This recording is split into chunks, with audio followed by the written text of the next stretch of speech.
Bismillahirrahmanirrahim. Seorang murid Syekh Abdul Qadir bertanya, apabila makanan yang dikonsumsi seseorang bercampur antara yang haram dan yang halal, misalnya zat makanannya halal tetapi cara memperolehnya haram, sahkah sholat dan puasa orang itu? Syekh Abdul Qadir menjawab, yang halal itu jelas, yang haram juga jelas. Syariat telah menjelaskan semua itu dan kita tunduk kepada ketentuan itu. Bila hatimu mengatakan kepadamu tidak, maka makanan itu haram. Bila ia mengatakan kepadamu iya, maka ia halal. Bila hatimu diam tidak berkata iya dan tidak berkata tidak, maka ia syubhat. Bila engkau menghindari segala hal yang biasa dikonsumsi padahal syubhat, dan engkau bersabar menanggung susahnya, itulah qanaah, atau merasa puas dengan rezeki seberapa besar pun yang Allah berikan. Engkau tahu berapa banyak ketaatan, puasa dan sholat dilakukan, tetapi ternyata tidak membebani pelakunya. Yang dituntut darimu sebenarnya adalah hati yang bersih dari segala noda dan apapun selain Allah. Orang yang zuhud munafik lahirnya tampak bersih tetapi batinnya kotor. Pipinya tampak pucat, khusyuk hanya pada kedua bahunya, dan baju yang terbuat dari bulu domba melekat pada tubuhnya. Zuhudnya terletak pada kekikirannya dan batin yang tak ingin memberi. Jiwanya selalu mengharapkan pujian dan enggan dikecam. Matanya nanar menatap milik orang lain karena berharap memilikinya.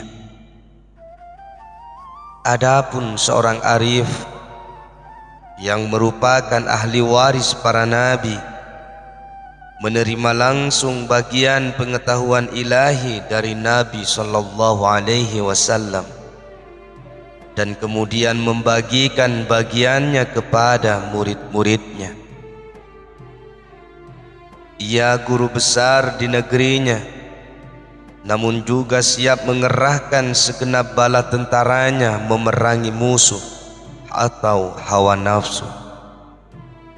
Sirnya bening, hatinya bersih. Karena itu ia mampu melihat hadrah ilahi dengan pendekatan iman. Gelombang ilmu menelannya sehingga tak tampak menonjol. Lautan dunia tak dapat memenuhi hatinya.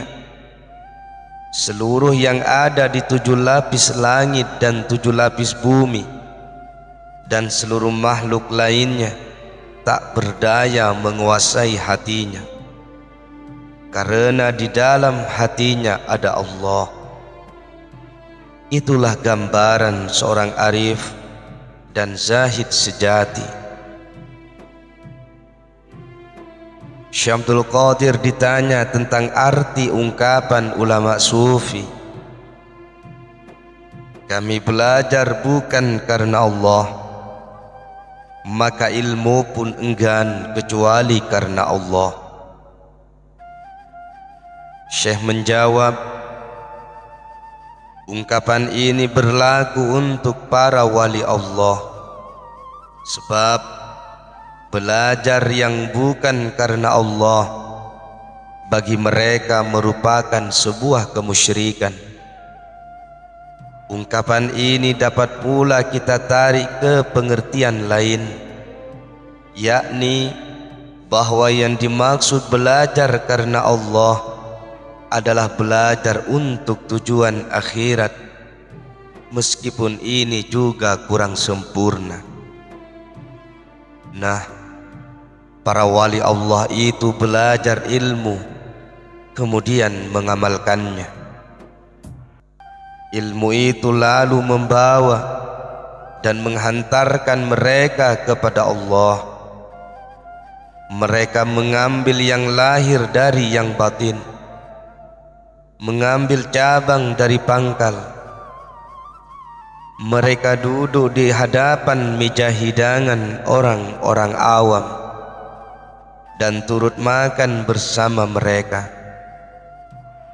Namun secara khusus mereka juga menyantap hidangan orang-orang yang dianugerahi fadl atau karunia Allah yang tidak diberikan kepada orang awam. Jadi mereka menyantap dua hidangan sekaligus dalam satu waktu, karena mereka pun turut menyantap hidangan yang diberikan untuk orang awam. Kemudian Syekh Abdul Qadir ditanya, sulitkah meninggalkan maksiat itu? Syekh menjawab, bagaimanapun jua engkau harus meninggalkan maksiat, sebab hanya bayi yang belum mengenal siapapun kecuali ibunya yang tidak bisa meninggalkan praktik menyusu kepada ibunya. Adapun orang yang punya nalar dan tetap mengenal makan dan minum, ia tidak lagi akan menyusu kepada ibunya. Air susu yang keluar dari tetek sang ibu untuk anak yang sudah besar adalah ibarat jarum yang dapat melukai tubuhnya.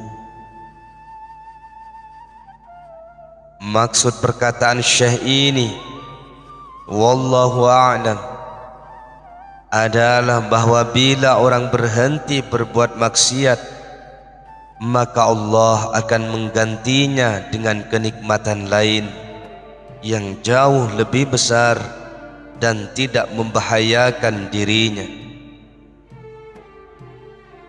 Atau bisa juga dikatakan bahwa karena tidak merasakan nikmatnya taat kepada Allah dan tidak mengerti bahaya besar yang mengancam, orang masih terlena dalam kemaksiatan kepada Allah. Syekh Abdul Qadir bertutur, seorang yang baru pulang dari ibadah haji menemuiku. Aku katakan kepadanya, bertobatlah kepada Allah. Orang itu malah menjawab, saya baru pulang dari ibadah haji. Aku katakan kepadanya, aku tahu itu. Bisa saja di sana ia berzina, mata, telinga, tetapi bukan dengan farajnya, fasik dan fujur, atau berbuat dosa tetapi ia tidak bertaubat. Ketika ia meninggal, saat menyolatinya aku melihatnya, seolah-olah ia keluar dari kincir dan bergelayut kepada bagian belakang bajuku. Aku katakan kepadanya, tentang inilah aku peringatkan dirimu dahulu.